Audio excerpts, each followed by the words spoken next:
Hey guys, Austin here. I haven't posted a video in quite a long time. That's really my fault. I just procrastinate too much. But I wanted to shoot one today since I had some time and I wasn't doing too much here. I'm going to have probably 10 or 15 videos coming depending on when I film them from various headphones. But the subject of today's video is the HD700 headphones, which I've had for about... Let's see, I got them in July, so it's been a little bit. And I do have them here with me. Currently mine are not using the stock cable. I hated the stock cable. I think it's just a stiff, tangly mess. So I used a HD600 cable I had lying around. I had a spare one. And I just snipped off the ends, and I bought some HD700 connectors off of eBay and soldered those up. And this is just like a vast improvement over what I've been using. But we're not going to talk about the cables so much because, cables. But the headphones themselves, the main reason I bought these is because I heard of all the negativity on them. People are just saying like they're bad value, they don't sound that good, they're overly bright, they're brighter than like the DT990s. They just sounded bad is what I heard online. But I had a few people that's like from like Headphonia and that really liked them. And I decided I was going to bite the bullet and just get some and try it. And I'm not disappointed. They're very good. Are they 1,000 good from what they were initially asking? Probably not. They're not that good. I don't even think they're worth $750. Honestly, that's stretching it a little too bit for what I'm hearing from these things. But I think that if their MSRP was $500, I think they would compete very well with headphones in that range. Just nothing more. Which is unfortunate because I was really hoping that these were more like the HD800 than the 600 or the 650s. Which they're not. They're more like those in ways. But I guess it is what it is. I guess I was a little disappointed, but at least I didn't pay more than that. But with these headphones, they are like the most comfortable headphones I've ever owned. They're super cushy on your head. It's because of these ear pads, which I'm not sure what they're made out of. It's not velour. I'm not sure what you would call it, but they're super comfortable. The headband is made of the same material. Most people have talked about the build quality not being that good. I don't know where they're coming from there. I think it's really good. The headband mechanism is the exact same headband system that they use on the HD7 DJ, at least this part up here. It's basically the exact same thing. It's just a different material here and under here. But otherwise, it's pretty much the exact same. And that's not bad. I like that a lot. Their whole spiel, too, about the headband like dampening resonances and that, I don't honestly believe, because once the headphone is on your head, to me, that's kind of like when you ground a wire. I mean, any resonance I feel like that you're going to get is going to go into your head and transfer like back and forth. So I don't feel like this is going to do anything. At least I feel like that's not going to do anything for them. But design-wise, too, these remind me a bit of the HD800. They're not really like the HD800 in ways. People talk about them being ugly. I think they look really cool. I like the futuristic design. I guess that's really all I need to cover about the outside of the headphones. I know you're really watching this to see what I think about the sound, and I think they're really damn good. Most people might not agree with that. I mean, they do have some issues. The most glaring one, or glaring ones rather, is that they have a little bit of a mid-range dip. It's about, I forget the exact frequencies. It's the upper mid-range. It dips by like 7 decibels. And I think about 6,000 hertz. I forget the frequency, but there is a treble spike, which doesn't bother me. I mean, I've listened to all these different barodynamics over the years. It's never bothered me once, so this doesn't. But that's the base, I guess the base concerns with the thing. Neither issues bother me too much. The mid-range suck-out isn't terrible. I mean, a lot of headphones out there, besides some of the planners, have like bleh mid-range. Even the HD800 has like, it's like a 10 decibel reduction in mid-range.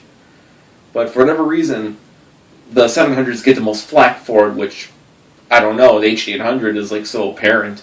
I don't know why this is being singled out over that one for that. But if you can look past that, I think the mid-range is still really good. It's really detailed. It is airy. Even though it has like a little bit of reduction there, I feel like the mid-range is better than HD800s. And I mean not like from a technical standpoint, but from how it sounds, like presentation, like fullness. HD800's mid-range is still vastly better with like how much detail there is. But I mean, overall fullness and that is very good to the mid-range. I've been using this with a lot of metal, and guitars sound really good, especially 80s metal. I've been playing a lot of like King Diamond with it. Even some newer metal sounds fairly good on here. I was testing it out with some death metal, like Burial Ritual. There was Dying Fetus and some other ones. And that's what I've mainly used this with, is just metal, so a lot of my experience is just that. There's some like electronic music too. I'm jumping around way too much. I like jumped all into music genres, but yeah, I think the mid-range is pretty good. Treble, it extends up pretty well up to a point, and then you hit that one weird peak in the frequency where you could hear it. It's not to the point where it's sibilant, but treble is emphasized. But I do feel like it is fairly detailed.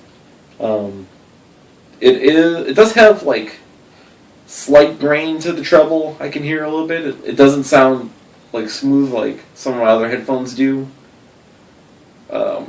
Like if you compare it to the T1, I feel like the T1's treble is like a lot cleaner. Well, it should be a lot cleaner because it's a flagship, but I'm just comparing a little bit. The treble to me never really bothers me now. If you're sensitive to treble, it may bother you. These can be pretty bright at times. I guess too that is what it is. Bass is fairly good. It is light. People I've heard say it has more bass in the 600s, more bass, like almost as much bass as the 650s. I feel like its bass isn't quite as pronounced as the 600s. It's there, and it's a lot more controlled, and it extends better, and it's way faster bass, more detailed. It just doesn't have as much body. So don't be disappointed if you're used to like the fuller bass of some of those headphones, and you don't get it with this. But the bass is very detailed, and I feel like it is very quick. I was using it with, you guys will probably laugh if any of you listen to like deathcore or anything. The band is Rings of Saturn. The Sun Face is Imploding, where they just non-stop kick drums. It's not like it can keep up, and I know that's not the right music to use with this because it's so heavily processed, and the loudness is like through the roof. That thing is just like a brick wall when you look at the album. But I feel like it's pretty good. The last bit too, which a lot of people have heard complain about, is the soundstage. Some people praise it. They say it's really wide. Other people will say that it's very small. My view of the soundstage is that width-wise, it's smaller than the 600, but this headphone has such better imaging. It feels more in front of you as opposed to around you. I know when I put my T1s on, they sound kind of like they're kind of like off to the sides a little bit, even though like angle drivers are supposed to make it sound speaker-like. This one actually sounds a little bit more in front of you than that, so I guess people say it's more speaker-like, which I don't agree with either. It just is a more natural-sounding headphone that way. But like I said, the imaging is much better than the 600. I've been able to pinpoint stuff a little bit easier. There is some good space in there, and it is pretty airy, from what I can hear. But I mean, for sound quality, I think they're definitely top notch. I just wouldn't spend more than $500 on these brand new. And I know you can get them used for like $350 to $450-ish, like in that range. So that's like, I think, a damn good price for these. I guess the last thing I got to cover is amping, which these headphones don't require that beefy of an amplifier, and I don't want to hear people say that they need the right amplifier. There was that whole spiel with the HD700, like, pairs crap with anything, and I don't believe that. It's just, you don't like how it sounds with that gear. It's pretty much the same with this. Like, it does change on different gear. Like in my Fonitor Mini, it does sound brighter, while on my V200 it is a bit warmer and slower sounding. I personally prefer the brighter, more neutral sound, so I use it on the Fonitor more. But I do have a balanced cable that I made up, and I do use it on my Rock, and it doesn't really sound any different balanced. But ampering requirements, this thing is already high sensitivity, and even though it's 150 ohms, I've been able to put it into my Galaxy S3. I can crank it up fairly loud, and it's not like distorting or anything or clipping. Even with my FIO X1, I can put that up to about 65 on there out of 100, and it's like really loud for me. So you don't need anything beefy with this. You can get away with probably just like one of the smaller amps, like Matrix M Stage is more than enough. If you're on mass drop, the Gustard headphone amp is like well overkill, I think, for this thing. Because I don't believe it scales as well as some people say too either. Even on my higher end amp, like the Bioelectric is a $1,000 amp, and the Fonitor is about a $900 amp. And I feel like it's not that much better than out of my FIO. I mean, there is improvements, but it's not like blow you away or anything. Like, you've heard it all before. Stuff is just more controlled. That's really all I got to say about these headphones. I mean, I feel they're very good. Just don't pay a premium for them. I guess that's all I really got to talk about.